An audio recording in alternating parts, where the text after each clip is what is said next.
Okay.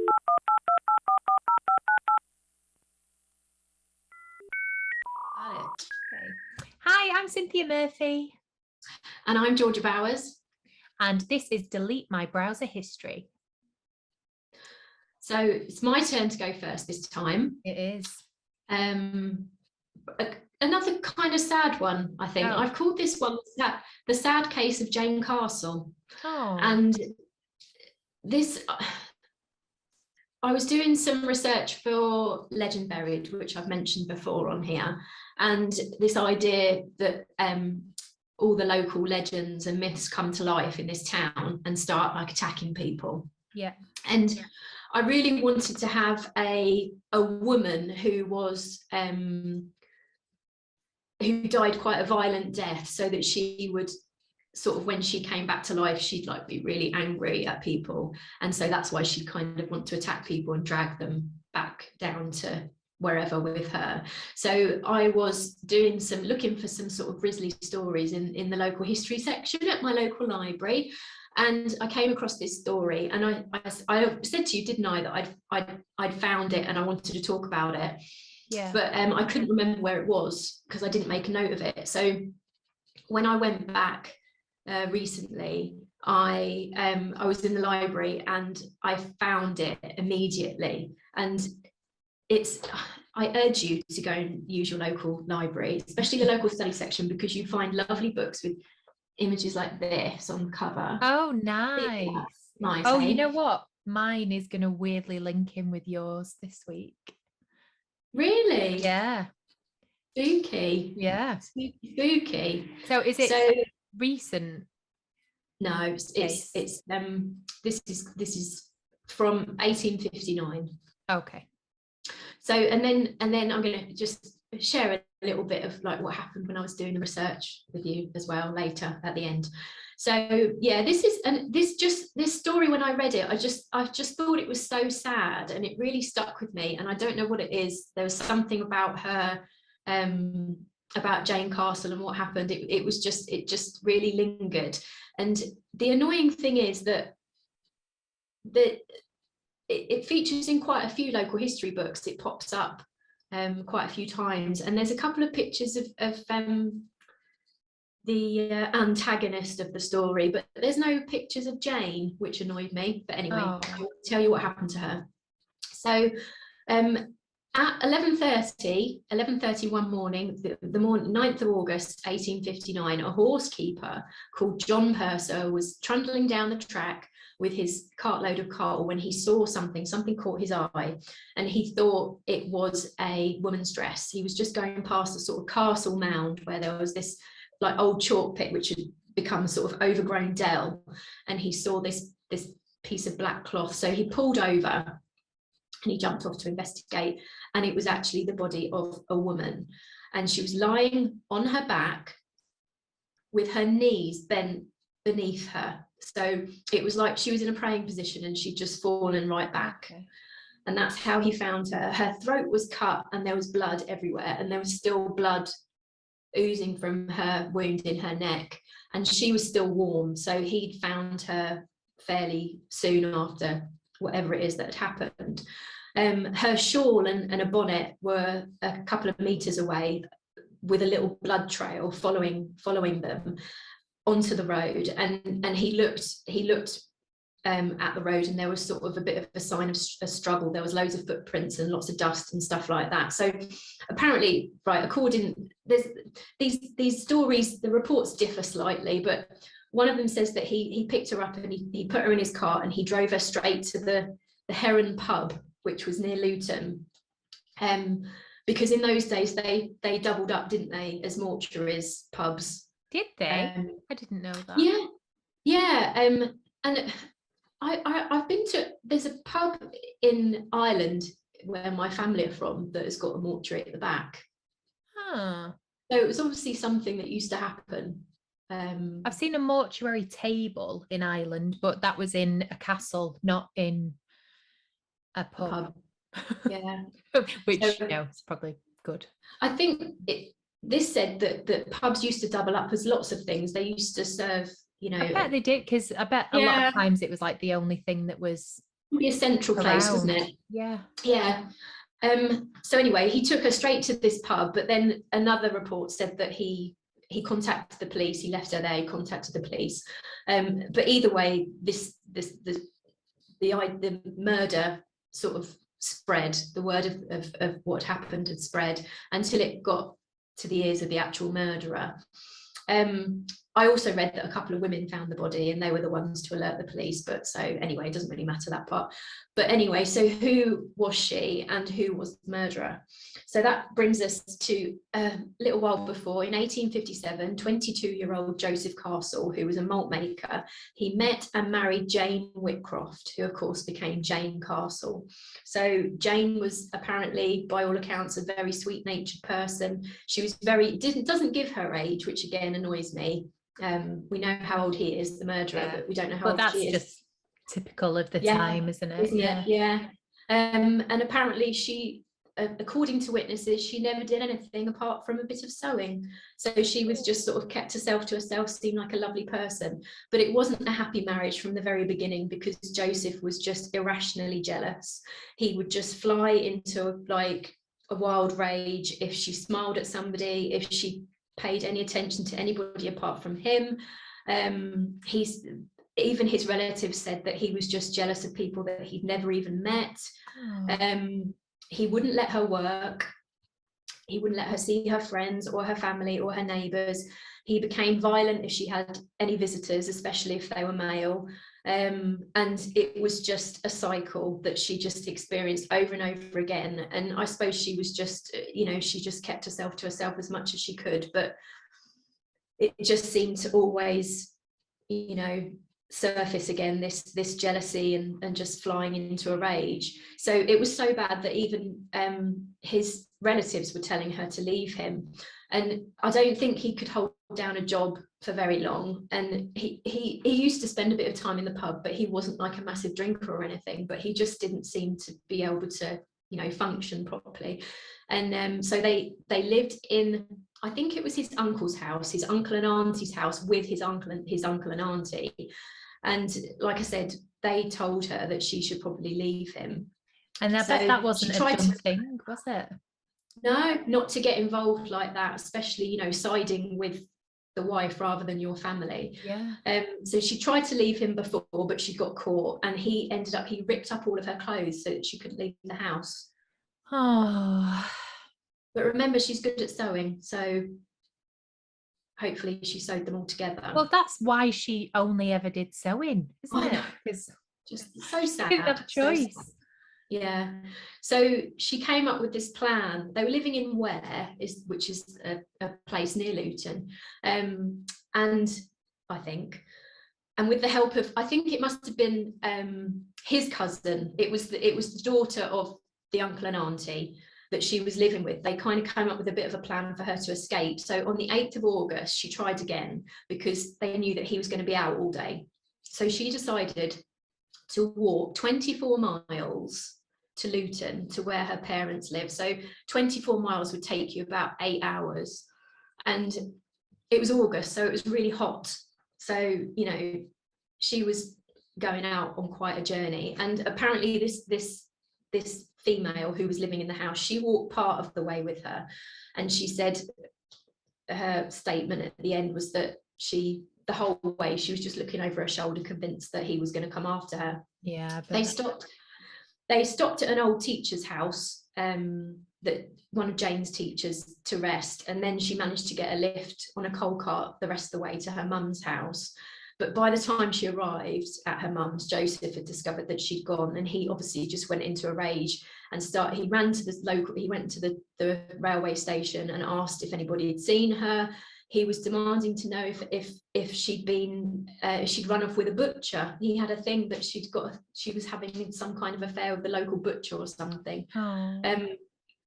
And then he knew that she perhaps would have gone to this teacher's house because she trusted this teacher. And so he went to her house, and they kind of had it out in the street. And I don't think the teacher told him anything, but then a neighbour overheard what was happening and ended up saying she's gone to her mum's. I don't know, maybe reading between the lines, maybe she was worried for the teacher, something, he was going to do something to her. And anyway, Or they were just a nosy neighbour possibly. saying the wrong thing. Yeah. So then some reports say that he arrived in Luton at about 10 o'clock that night, and he hung around in the dark because he wasn't sure whether Jane's father was home or not, and he didn't want to, well, you know, he was happy to deal with her, but he didn't want to deal with her father. So he hung around, and at one point apparently he grabbed a woman on the street who he thought was Jane, and she screamed in his face, but he realised it wasn't her, and he just went running off into the night. And then at 7 o'clock in the morning, he very calmly let himself into her family home and walked into the kitchen and said to her sister, "Where's Jane?" And Jane was the oldest of 3 sisters. And I suppose in those days, again, you wouldn't get involved in anything domestic like that. It was just, you married someone and that was your, yeah, you know, and men had so many more rights than women did. Yeah. It makes me shake, this story. I don't know, it just really got to me. So I think the thing is that she made it to her mum's house, and he arrived and he said to her sister, "Where is she?" And she said, "She's upstairs asleep in mum's bed."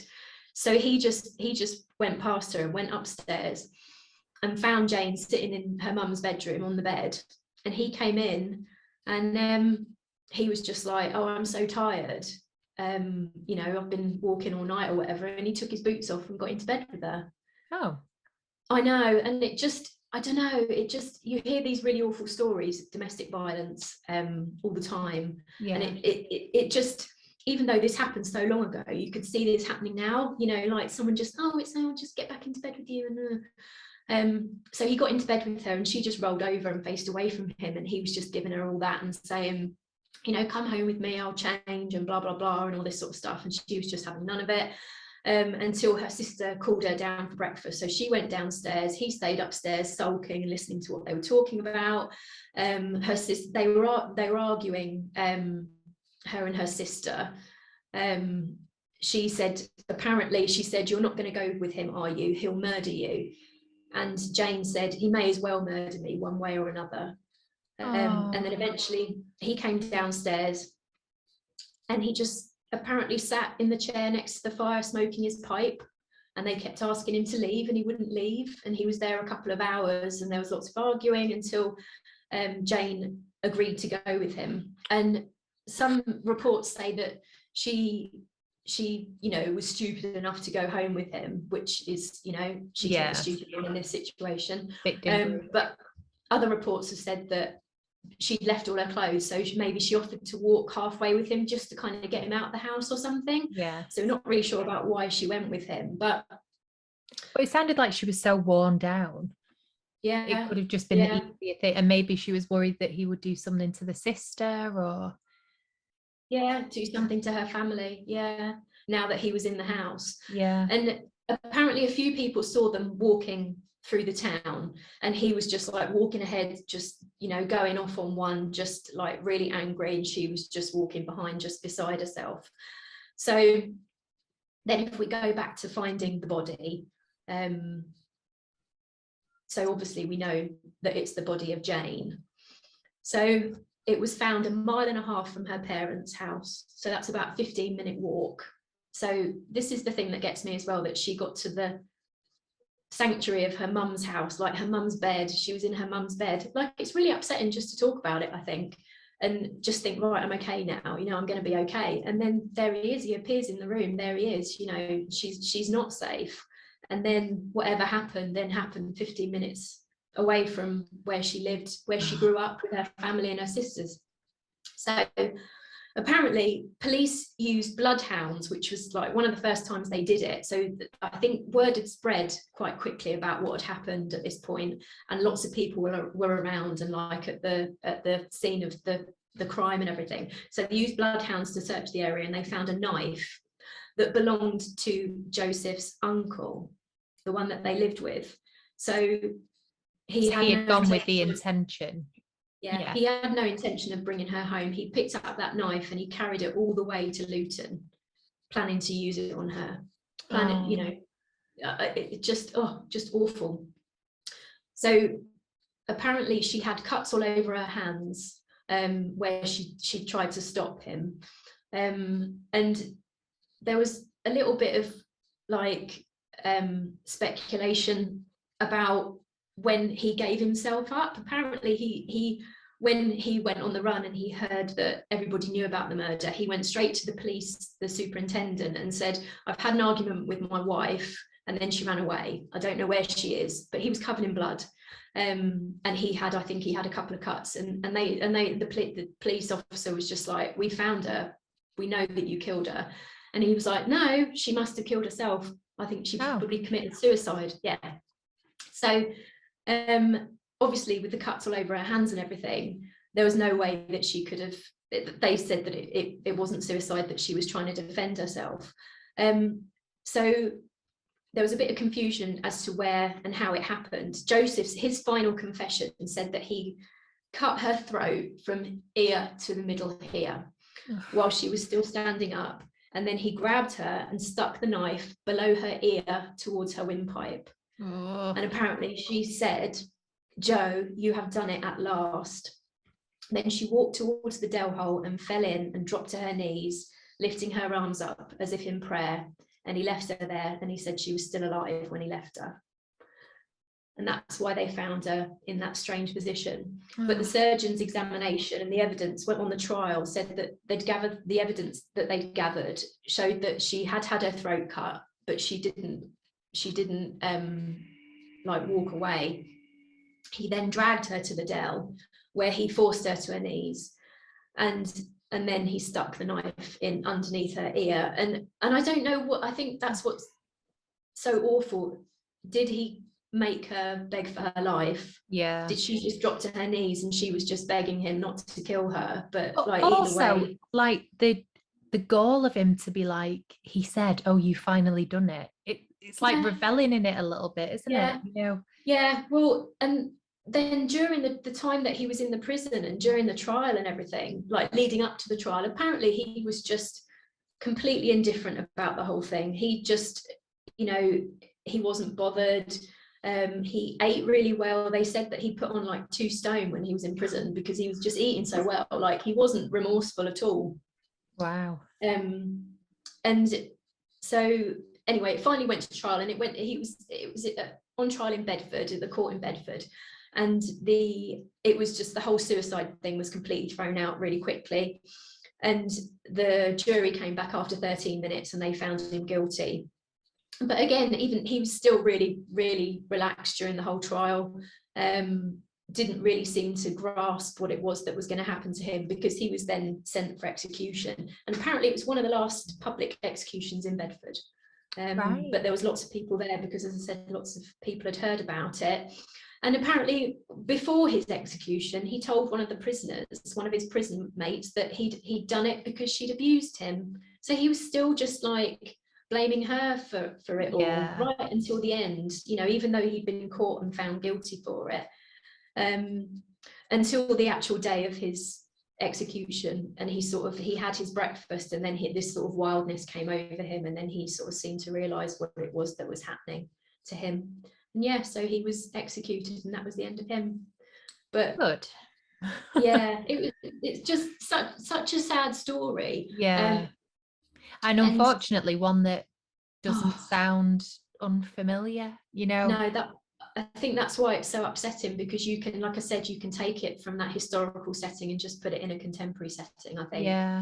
And right, when I was looking for this, right, I kid you not, it was really weird, because I think I told you before, in my library, the lights are all motion sensors.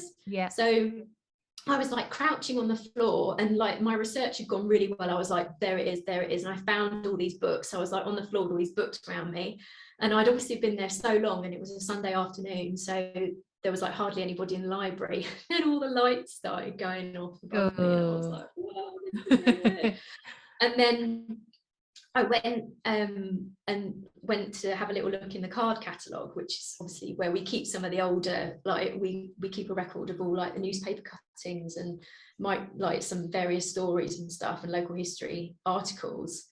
and I opened the card catalogue, and guess which card was standing on its side? No. Joseph Castle. Like that way? Yep. They're all like this, and it was like that. I opened it up, and there it was. I kid you not. That's really creepy. I know, obviously somebody else had been looking at it, but even so, I was just like, Jane, I'm gonna share your story. She was there. Oh, bless.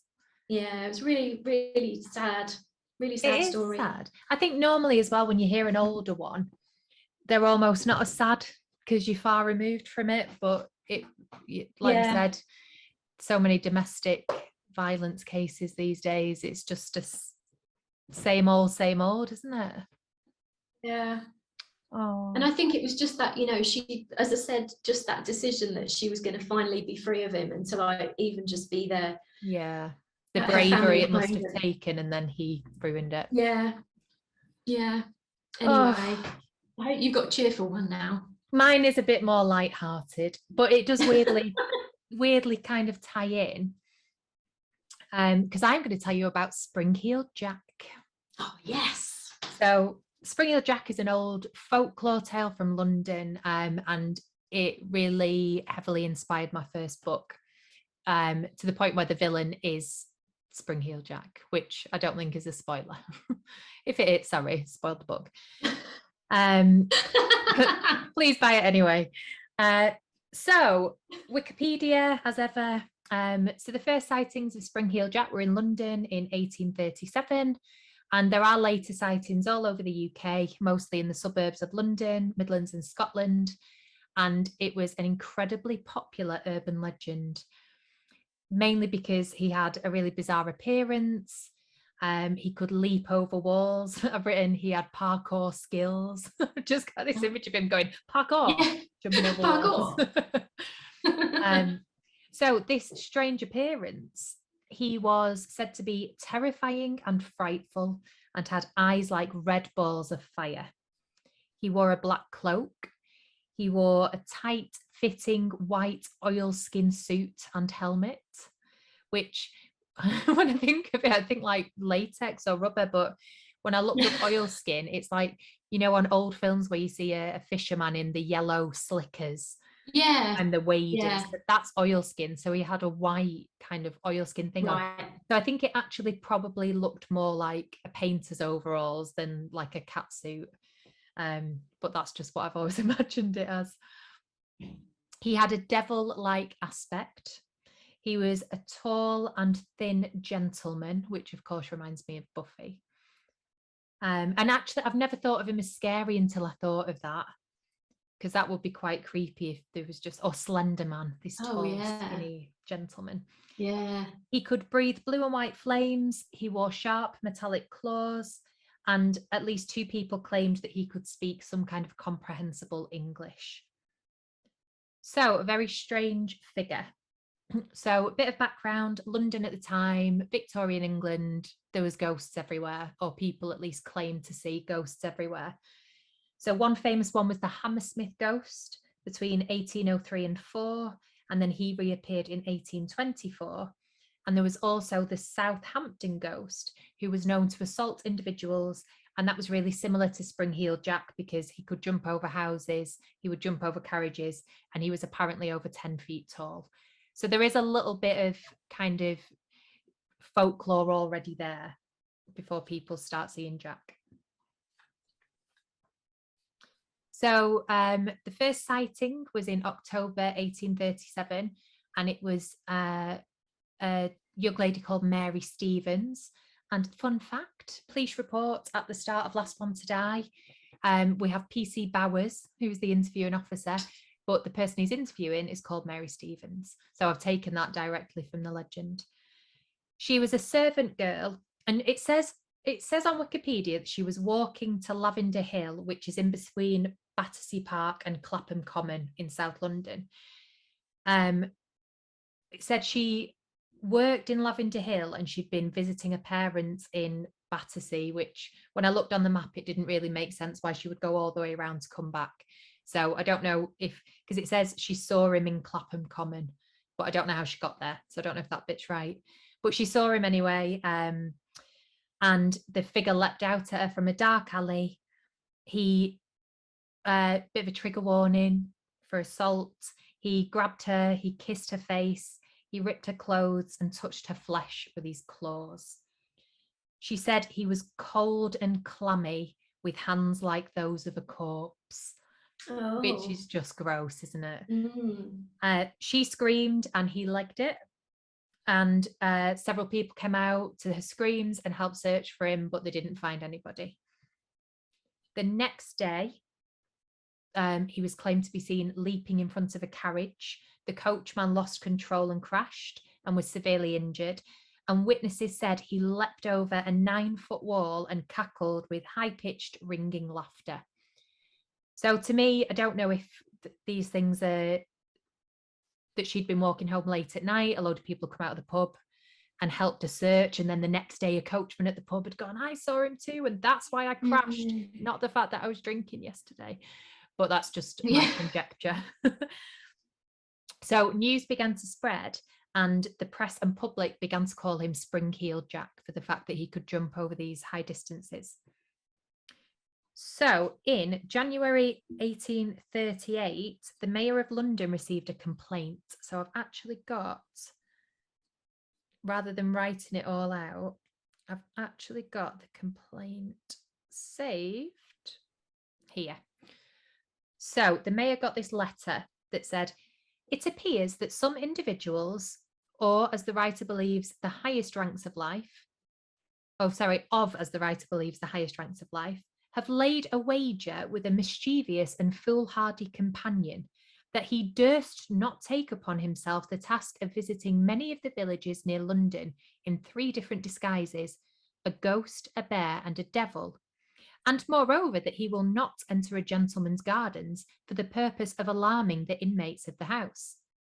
The wager has, however, been accepted, and the unmanly villain has succeeded in depriving 7 ladies of their senses, 2 of whom are likely not to recover, but to become burdens on their family. So he's essentially saying that some gentlemen have had a bet and said, we bet you won't go and do this. And he said, yes, I will. So it was reported in the Times after that on the 9th of January 1837, and then other newspapers on the 10th. And I actually went on newspapers.com and found the original article, but it's very much what I've just read out. They then got several letters about wicked pranks that had been performed. One said that several women in Hammersmith had been frightened into dangerous fits, and some severely wounded by a sort of claws the miscreant wore on his hands.